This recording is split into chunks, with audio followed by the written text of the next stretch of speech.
Hello, and welcome to Habits of Influence, a podcast for entrepreneurs by entrepreneurs, where we discuss the good, the bad, and the ugly side of entrepreneurship and building a movement. Today with us, we have Jonathan Nichols, who I just got a few minutes getting to know. Amazing guy, super excited for this interview. Jonathan, why don't you go ahead and introduce yourself, tell our guests a little bit about you and what brought you on today. Yeah, sure thing, Ian. Thanks for having me. I'm excited to be here. So my name's Jonathan. I live in Dallas Fort Worth area of Texas, and so became a full-time entrepreneur about a year and a half ago. Our business is focused in real estate, specifically multifamily, think apartment syndication. And so, we buy large commercial apartment buildings and pool investors together to invest in those complexes. And so provide people the benefit of passive investing in high quality properties. And so, my background, I worked as an aerospace engineer. That's what I went to school for, and worked for a local aerospace company full time for about 8 or 9 years. And then about a year and a half ago, became a full time entrepreneur doing this business. My wife, her name's Paula. And so she's the co founder of our company, Apogee. And her background is working as a management consultant. She has a finance degree. And so shortly after we got married about 6 years ago, she informed me one day that we needed a hobby together. And so I didn't know what kind of hobby we were going to do. I'm not really like a golf kind of guy. So, one day I was reading this book called Rich Dad, Poor Dad, which I'm sure many of your entrepreneur audience has read. And that kind of planted the spark in my mind for entrepreneurship and specifically real estate investing. And so she and I decided that was the hobby we were going to pursue together, and hopefully it would pay us instead of us having to pay for it. And I mean, honestly, the rest is history. So we bought some residential type properties just ourselves that we invested in over the next several years and had quite a bit of success with that. And then enjoyed it so much and felt like there was enough opportunity that we decided to go full time. And that's when we launched Apogee and started doing the multifamily syndication. So that's the short and sweet version. Which is super exciting. And just, for people who are not familiar with real estate investing, can you go ahead just in a little bit of difference between residential, commercial versus the multifamily? How would you diversify that or classify that in differences if somebody was interested in looking or exploring more on this? Great question. I'll try to keep it short and simple, although it's a little challenging. So the short answer is, a residential property in the world of housing. So we're not talking about like retail or industrial type investments. We're talking about places where people live. Is that if a property has 4 units or less, it's considered a residential property.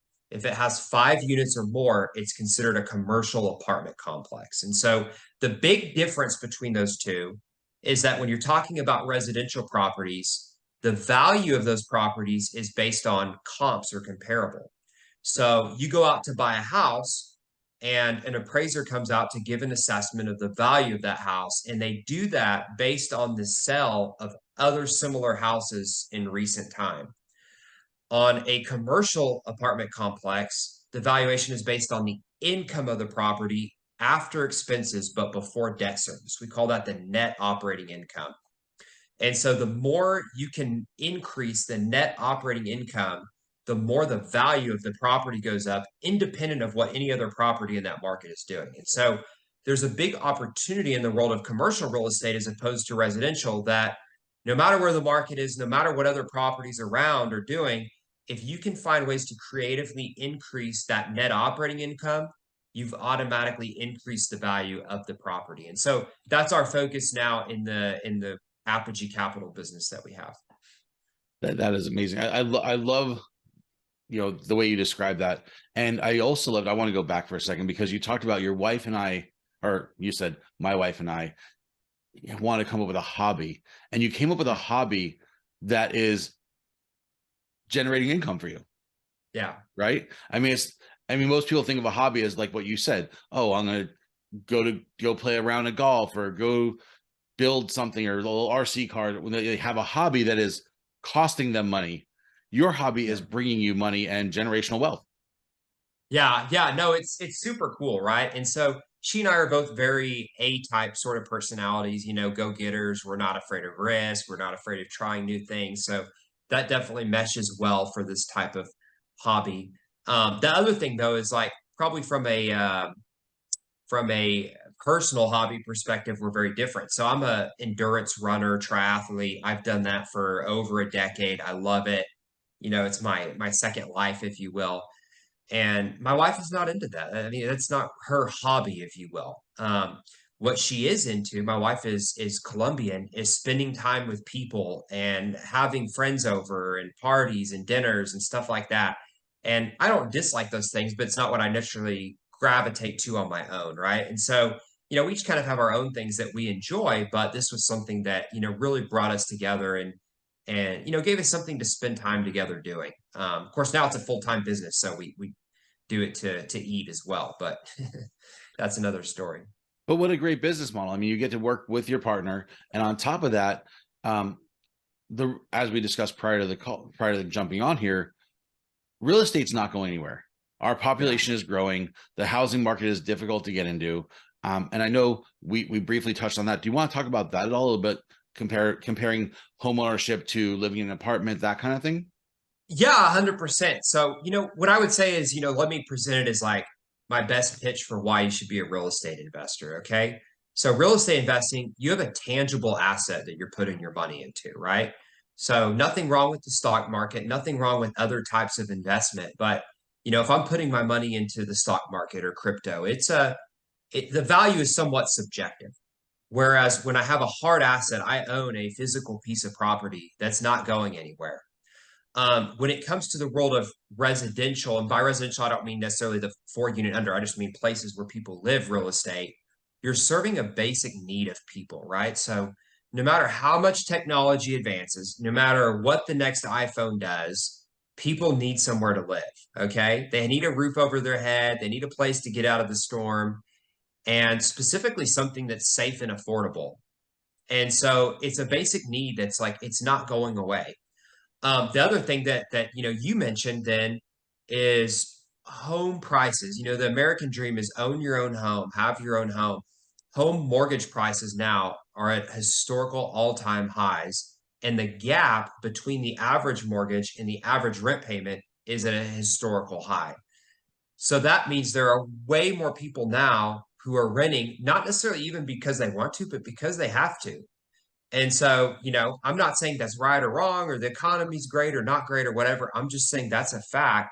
And for us as investors who rent apartment units out to people, that's good news because it means that there's a demand for our products. So, I don't know. Those are a couple of the highlights in my mind, in the real estate industry today.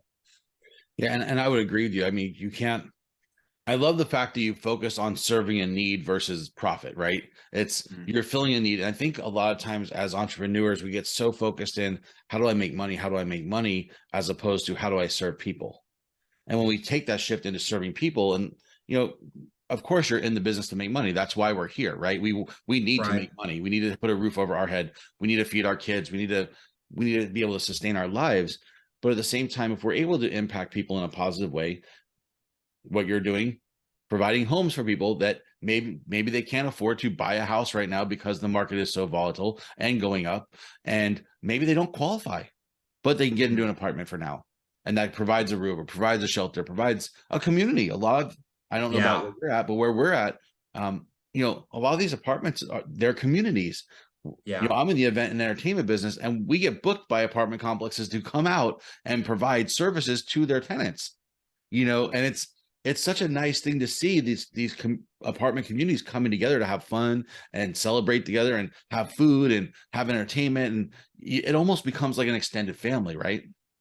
No, it really does. And, obviously there's a lot of different renter types and demographics and stuff that go into that. But, everyone wants a community, right? Whether you're a young professional who's probably going to live in an apartment for a handful of years and then buy a house, or whether you're a renter, we have what we call, renter by choice versus renter by necessity. You want that community. So I think about when I was an apartment renter right out of school, I was a single guy, lived in an apartment, and the people that were around me, I got to know them. Like I got to know the other tenants who were totally different backgrounds, totally different people than me, but they were my neighbors, right? And I got to participate in stuff that the apartment did. They would like, hey, you got to, decorate your porch for Christmas or Halloween or whatever. And, come by the pool for a party. Like, yeah, I guess, I described a basic need as far as shelter, but there's also a basic need for community and belonging. And so I think that a prudent, apartment owner will consider that as well as just the shelter portion of it. Now, how would you say, I'm sure a lot of people who are listening might be interested. If I wanted to get involved in real estate investing or doing what you do, what would be the steps? What would I need to do to get involved? Is there a minimum financial requirement? Is there a certain, what do we need to do to get involved? Yeah, so let me give you two answers. So the first way that most people think, and the way I started in real estate, is you save up your money and you go buy your own house and you rent it out to someone. Okay. And there's nothing wrong with that. People have been very successful. I was successful with it. The challenge with it, though, is it takes a lot of time. It takes a lot of experience, which means like time learning. So you know what you're doing and don't make a big mistake. And there are headaches you have to deal with. We like to talk about the three T's: tenants, termites, and toilets. Okay. And so, you can go the traditional investment route of buying your own single family property and running it. There are great benefits to it. People are successful. So I don't want to downplay that. But you can also immediately see there are some frustrations and challenges that could come with it too. And even more so if you don't do it correctly. So, what we offer to investors is the opportunity to passively invest in projects. So people who they have the desire, they see the value, but they don't have the time, experience, or desire to go do it themselves. However, that doesn't mean that it's 100% hands off, particularly when you're deciding what investment choices you want to make. And so, the investors that we look for are what's called sophisticated investors. It's a term that's laid out by the SEC, Securities Exchange Commission, who regulates the type of investing activities we do. And sophisticated investors simply means someone that understands the merits and risks of what the investment opportunity is that they're looking at. Okay. So, when I was in the corporate world, I had a 401k, like most people. And my company told me if I put 10% in, they'll match it with 5%. And you can pick any one of these 20 different stock mutual options to put money in, and yada, yada, yada. And I spent some time looking at it. I didn't just blindly throw money in there, but was largely uneducated as to why I was doing that or how I knew that was going to provide me what I needed one day when I retired. And so I, as a sponsor on these kinds of projects, don't want investors who just blindly follow me into investment opportunities. I want investors who want to learn, and we provide education, but have a basic understanding of what they're investing in and why they want to invest in it. So that it's not just, hey, I trust Jonathan with this investment, but it's, I could go explain to a friend why I chose to invest in a real estate deal and what some of the benefits, merits, and risks are associated with that deal. And so, we try to spend a lot of time focusing on education with our investors and making it easy for them to come up to speed on those types of things that they need to know. Beyond that, it's just finding an investment opportunity that, suits you as an investor and choosing to invest. Typically, our minimums, most investor or sponsors minimums on projects is 50,000. That's a sizable amount that makes sense for the legal fees and stuff associated with pulling an investor in on a project, but that can vary up or down depending on the specific project and the sponsor. And so, we have investors who will invest cash, but we also have investors who will use what's called a self-directed IRA, where they'll roll over a little bit of money from their retirement account and diversify into real estate using those retirement funds. And so there's actually multiple ways that people invest. And then I would just say the final thing is there's kind of in the eyes of the SEC, two different kinds of investors. You have sophisticated, which I mentioned, and then you also have accredited investors, which are people that have a net worth of $1 million or higher, which is probably a third of our investors, if I had to guess. So most are not accredited. The thing is, if you are an investor and you are not accredited, the SEC requires that you have a prior existing relationship with a deal sponsor before you're allowed to invest. And so what that means is you will never see me publicly advertising my deals out on social media or through email or anything else. The only people who get to see the investment opportunities that we have are people that I have a prior existing relationship with, which means having some phone calls, talking about investing goals, and both of us mutually feeling comfortable with that relationship. And so, someone who's interested in getting started in this needs to work on reaching out to and then developing relationship with a sponsor so that they can be alerted to investment opportunities. Now, you touched on something that I want to go back to real quick, if you don't mind. You Yeah. mentioned taking money from a potential like IRA, like IRA account. Yeah. Now, a Mhm. lot of people don't understand that's a possibility. People think if you pull money, you're getting taxed on that, but you can roll it over into a different form of investment without paying taxes, right? That's correct. And so, I'm not a financial planner, CPA, any of that, but the way it works is that when you have a tax advantaged account, think 401k or another IRA, um, if you have an IRA, you can roll it over to one of these self-directed IRAs at any time. If you have a 401k, typically it's when you're leaving an employer or a 401k from a former employer that you can then roll over to an IRA. And so you can do that to a post-tax, traditional IRA where you don't pay any taxes or penalty. You can also pay not the penalty, but go ahead and pay the taxes and roll it over to a Roth IRA, which then means that you've already paid your taxes and you don't pay taxes when you eventually withdraw that money. But the point is, you can still roll it over to another tax advantaged account. The only difference is the custodian, who's the company that runs that account, allows you to invest more than just traditional stock market investments. That's the key thing to understand. Now, let's say I had that $50,000 and I wanted to invest with you. When would I expect to start seeing a return on that investment? Yeah, so the right answer is it depends on the project, right? So there are some sponsors who do more like development, new construction kind of projects, and with those, you may not see a return for years because they're building the project and there's no income coming in on the project. The projects that we do are what we call value add and or like light value add projects where we're going into a property that needs some love, so to speak. We're renovating units, maybe painting the exterior, improving the property condition, probably bringing in a new property management company that's going to do a better job. And so, what that means is that we're increasing the income over time, but we do have income the first of the month right after we close on the property. So it's, cash flowing from day one, if you will. And so most of our projects, we wait until the 6 month mark after closing to start doing distributions, just as kind of a safety measure. And then we'll provide a distribution to the investor at that point, and then quarterly thereafter, just like what you would get with a stock market dividend.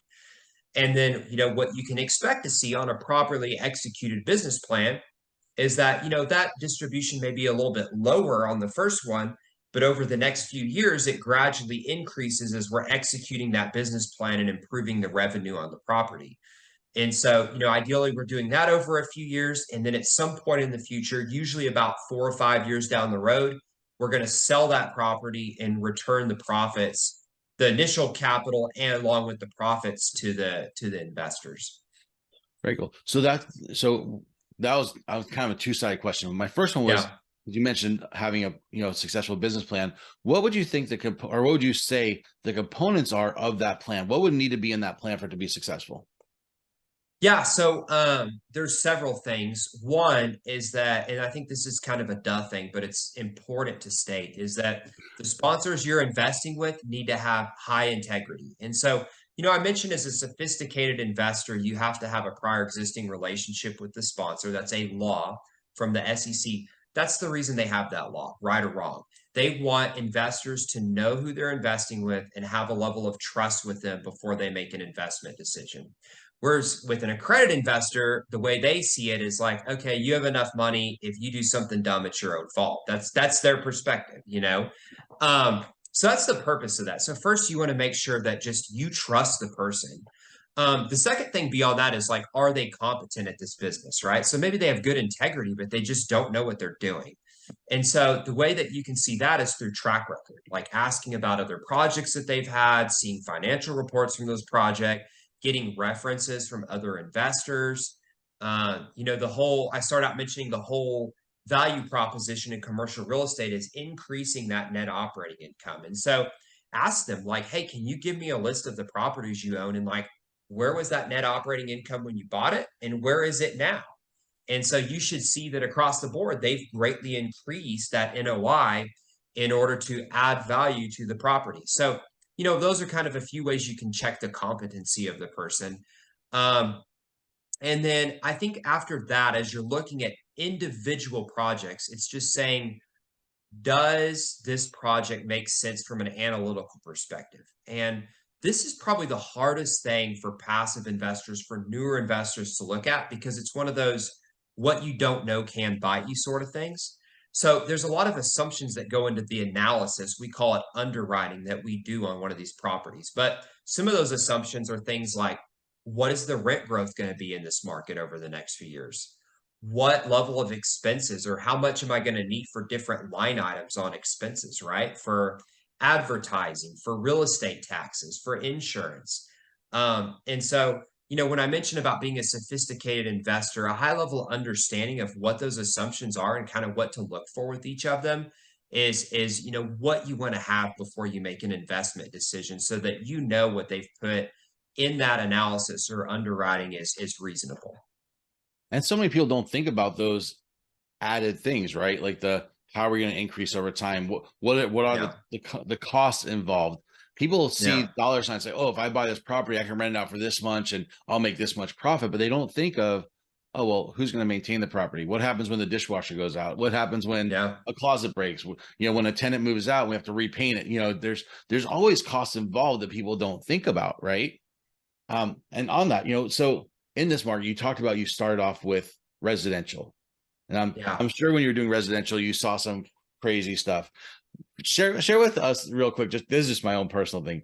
What's like Yeah. the Yeah. craziest or worst horror story you have to share about either a rental property or a transaction that you've had? What's a horror story you can share with us? Yeah, so I'm going to write a book one day about this. I've already decided. So to give it a little bit more color before I tell a funny story, we start out buying residential properties. I may have already mentioned this, but I don't think so. We use those for short-term rental. So like think Airbnb, Verbo. So we live in Arlington specifically, right by the stadiums here. So think Dallas Cowboys, Texas Rangers baseball. Like all our properties, our residential ones we own, are within a half mile of those areas. So we have a lot of like tourists and travelers that come. So that's our real estate niche. And so most of my stories revolve around short-term rental Airbnb type guests at properties and crazy things they've done. Um, so we're pretty good at vetting guests. Like, if I tell a story, you'll think, oh, this is a circus. But the truth is, we've had thousands and thousands of stays across the last 5 years. And, only a handful of them have gone sideways. But we had one where, we've had several similar, but where someone comes in and, usually it's someone who they're booking for one night, and, they're local to your property. They're not like a traveler coming in from out of state or whatever. And, it's a kid that got a hold of their parents' phone or got a fake ID or whatever, and they're going to have a party there, right? And so I had one time where I kind of had some hints at it. And then my neighbor like sends me this video footage of like, hey, there's like a bunch of people. And my neighbor's super cool at this particular investment property, but there's a bunch of people walking across my yard, dude. Like, you may need to go check things out. And so I live very near my properties. I drove down there, and it's dark now. It's like 9:30 at night. And I look through the windows and there's like a whole bunch of people inside, I can tell. And right then, one of the kids, or I say kids, one of the young men who I had met that had rented the property walks outside, and I call him over to my car. And I thought maybe there was like 10 people in the house, okay? And I was like, look, man, I know you're having a party here. This is really ridiculous and like disrespectful. Like, I'm gonna drive around the corner and like come back in 5 minutes, and you all need to all be gone, or I'm gonna call the police on you. And so I drive around the corner, and like there's a restaurant on the corner of the street that it's on, and I just park there. Next thing I know, there's no joke, 40 plus kids walking down the street, all leaving my property. Four of them are fighting, drinking, like, and these are all probably like 18, 20-year-old kids, right? And I was just like, oh my goodness. And then I see a couple, like I said, they started fighting. So then I did call the police just for partially for their safety and partially out of anger, if I'm honest. But so we've had a few mishaps like that. But once again, I don't want to paint a bad light on it in the sense of we don't know what we're doing because like I said, we've had thousands of stays and only a handful of stories like this. But it's definitely one that's going to go in the book one day. Well, I think that's just true of any business, right? Like you can have an extremely successful business. There's always gonna be some horror story somewhere. And that's one of the things I think that Magdalena and I both like to focus on with this is we talk about the good, the bad, and the ugly side, right? Because there's Yep. going to be something that happens somewhere. I run a rental business. That's what we do. We're entertainment. We're not property, right? So we rent entertainment. So bounce Cool. house, interactive games, slides, Yeah. obstacle courses, photo booths, all that stuff. And same thing. I would say the majority of our clients are absolutely phenomenal. Love them. Every now and then we get something trashed, and you find stuff you shouldn't find, or, but the majority, it's great. But you do every now Right. and then have a horror story, and I don't think that paints a bad picture. I think it's just being real with people saying, even the most successful businesses have ups and downs, right? Yeah, And absolutely. and it's just kind of one of those things you have to, as an entrepreneur, understand that it's going to happen. It's not, no business is absolutely bulletproof. I would say the real estate market's pretty bulletproof, even when there's a recession, people still need somewhere to live, you know, Yep. you know, and, Yeah. it's funny because earlier you talked about, qualifications and vetting. Can you share a little bit more about that? Like, how do you vet your client, your potential clients or renters? Yeah. So, what I was speaking of obviously again was, the short-term rental business that we have, which is independent of Apogee. That's just the stuff we own ourselves. A lot of it there is just testing motivation. It's like, hey, why are you coming to our property, right? We want to get a handle on that and see like, does it make sense? There's definitely some red flags we see over and over. And technically, like for example, if you're renting through Verbo or Airbnb, they should be doing this work for you. Like they should know if there's a false count. They should be collecting IDs, and they say that they do, but they don't do a complete job, and so you got to do part of it for them. So that's the short answer there. And like I said, we're actually pretty good at it. On the multifamily side of things, our secret sauce is on all our properties, we hire third party professional property management companies that run our apartment complex. So, a lot of our complexes are like, think 100 units. And so it's not just like, oh, I'm going to go lease to, one person this month. It's like, we could have 8 or 10 new people coming in a month. Like that's not on one complex. Multiply that by multiple complexes, right? So we have a professional management company, and so part of the value we bring as sponsors on these deals is interviewing and vetting the management companies and making sure they know what they're doing because they're the ones that go talk to the tenants and pull background checks and do vetting and income requirements and enforce the rules on the property. They're the ones who are responsible for that. And so, kind of our first line of defense is making sure we hire the right management company that can fulfill those obligations. Very cool. And how do you determine what company to use? Like as far as a management company, what was it you look for in Yeah. that aspect? So it's the age old strategy that works for a lot of business relationships, references, right? So I have friends that do this business. And so if I'm going to a new market, I live in Dallas, but let's say I'm going to go buy something in Austin. I go to my 12 friends I have that do this business in Austin, ask them which management companies they use, what kinds of properties are they running, because not all management companies can run different properties the same. And then what has been their success or failures, the good, the bad, and the ugly, like you said. And so references is definitely one of the best things. Another important thing is setting expectations up front. So, like I mentioned, a lot of our business plans are 5 years. And so we're laying out to our property manager through a dialogue, a conversation, like, this is what the business plan looks like. And that includes, like, you know, what are we going to spend on the property to improve it? How much rent increase are we going to get, right? Like, we're not trying to increase rents and run everyone out of the building. We have no customers then. But at the same time, if we're going to make the building way better, we have to get some kind of increase out of that. What is that going to be? What is the budget? What is it going to cost to run the property? We have to have an on-site manager. We have to pay insurance. We have to pay taxes. We have to pay utilities. What does all that cost? And are we on the same page? So setting all those expectations up front eliminates a lot of disagreements later on down the road. And I think touching on that, setting expectations up front, I would say that's good in any business with anything. Yeah. If Yeah. you're hiring an employee, if you are, Yep. making a contract with a customer, anything, having those clear expectations avoids so many headaches down the road. Wouldn't you Could not agree? agree more. Could not agree more. Yeah, it's critical. It's something you don't always learn. I don't want to say never, but you don't always learn in the corporate role. You can get by without that skill for quite a while, but probably the really good leaders have it, I would say, but not everyone. So if you're an entrepreneur, you need to have that skill. So on that note, any tips or anything if you're talking to a new entrepreneur or somebody looking to get into your industry, what tips or tricks would you give them as far as just there's one nugget of information that I wish I knew Mhm. when I started.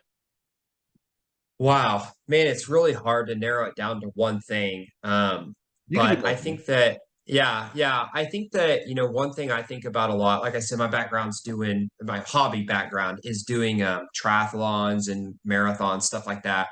And, success in that hobby is all about just grit and determination. Like that's all it is, right? Like you see these guys that go run a marathon, like, yeah, I mean, maybe they're great athletes, but most of them are just normal people that they just don't quit. And so I would say, and feel free to disagree, but the entrepreneur world is very similar. When I look today at the people I know who started the same business I did 5, 6 years ago, and who's successful today and who's not, and who are people that I've even just forgotten about because they're no longer in the picture. It's not necessarily like the smartest people or the best looking or the ones that had the most money. It's the ones that just said, this is what I'm going to do, and like I'm not going to quit until I get there. That's it. And so I think people way overcomplicate it. I like that you bring out the good, the bad, and the ugly because it isn't all pipe dreams. Our first real estate investment was we had a small single family house we lived in, and this is the tip I mentioned I'd give you about getting a first home. We did what's commonly called a house hack. And so we bought a 4 unit complex. So it's still residential because it's 4 units, but we bought that with a personal loan that you would get. So we only had to put 3.5% down to buy it. And suddenly we own a 4 unit apartment building, live in 1 unit, and the rents from the other three cover the whole mortgage on the property. So we're living for free.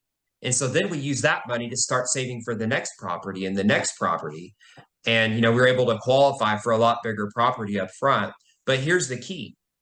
We had to move from our, average but nice single family house where we were comfortable to a neighborhood that was like not dangerous, but like not the greatest place in the world compared to our other one. We had to renovate all the units, starting with our own and then the rest of them while we lived there. And we had to live next to 3 tenants for a year. Like it was not all roses. And so I think people need to realize that like you decide what your goal is and then you do whatever it takes to get there if you want to be successful. And that's such a key point. I think so many people don't reach that level of success because they're not willing to put the work in.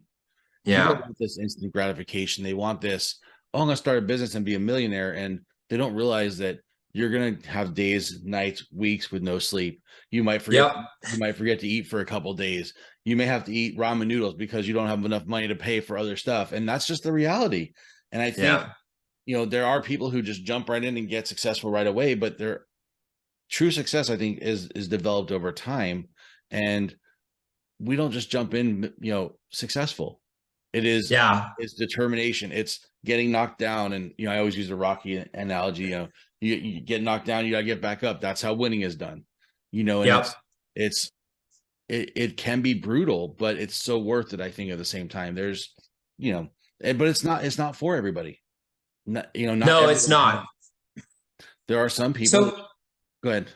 no, you're good. Yeah, yeah. So we told the ugly story and I just finished the bad story. Here's the good story to give people motivation. Why would you want to go through this? So, my wife and I were full time in this now. And, our business is cyclical, right? Like there are seasons for a month where it's just nose to the grindstone. There's some that it's real light and there's everything in between. So we're kind of in that everything in between right now. But My wife's cousin's actually here visiting for the week. She's I think I mentioned my wife's Colombian, so her cousin's here visiting us for the week. So yesterday, on Monday, everyone else is at work, and we go out and tour Dallas for 2 hours with her cousin. Go eat lunch, not in any hurry, no time schedule, nothing we have to get back for, and we're just hanging out, having a good time. I never got to do that when I was a 9 to 5 employee, and really, I didn't get to do that the first year as an entrepreneur because I was working full time by W-2 and doing this on nights and weekends, right? But my point is, there is a good part to the story too, even though the bad and ugly stories are sometimes a little more exciting to tell. Yeah, and it's true. I share that with my kids too and other people. It's because like, as I mentioned, I'm in the entertainment industry, and where I live, it rains a good 8 months out of the year. From November through Yep. April, we don't have a lot of outside stuff, and a lot of our events are outdoors. So we bust our butts May through September, nose to the grind. Difficult. I mean, just go go go, and then from November through April, I'm relaxing. And so those summer months, yes, they kill me. You always have, so you have employees, you've got people taking time off, you've got this, you've got, oh, we just got slammed with extra events, or we need this. And but then when you have that time to kick back and relax, my son, when he ended college this year, I flew out to Chicago. We took a few days, drove back. We went to a Rockies game. We went to a Cubs game. I couldn't do that if I had a 9 to 5 job either. No, and you only get one life. There's no redos. Yeah, and I'm very appreciative for what you said about that, because I do, that resonates with me really strong. And I've said this quote probably a million times, and it's one of my favorites. And I think I heard it from Jim Quick, and it was, people don't get burnt out by doing too much. They get burnt out by not doing enough of things that make them feel alive. Wow. Yeah. So true. And it is so true. It's like, if we don't take the time to replenish ourselves and just do what fills our cup, we're really just spinning our wheels, not going anywhere. Yep. So definitely want to thank you so much for your time. If somebody wanted to reach out to you or learn more about your company or anything, how would they do that? I know she'll put all the links in the bio and all that, but Sure. Yeah, so we got a great website. It's called Apogee MFC, like multifamilycapital.com. And, a lot of this educational content, stuff I mentioned, is all out there. So if someone's just like, I have no clue what he's talking about, but it sounds interesting, go check out our website. I'm also very active on LinkedIn. So if you want to message me directly or get a hold of me, that's a great way to find me. And it would just be your name on LinkedIn? Yeah, Jonathan Nichols. Absolutely. Awesome. Thank you so much for the time. It's been great getting to know you, and thank you for sharing all that information. And I definitely look forward to staying in touch and adding you to my network. Yeah, great to chat in. I really appreciate it. My pleasure. For those of you listening at home, please make sure you click the notification bell. You can find us on YouTube, Spotify, all the different podcast channels. Click the notification bell. Make sure you subscribe. New episode comes out each and every week, and we'll see everybody next Wednesday on Habits of Influence.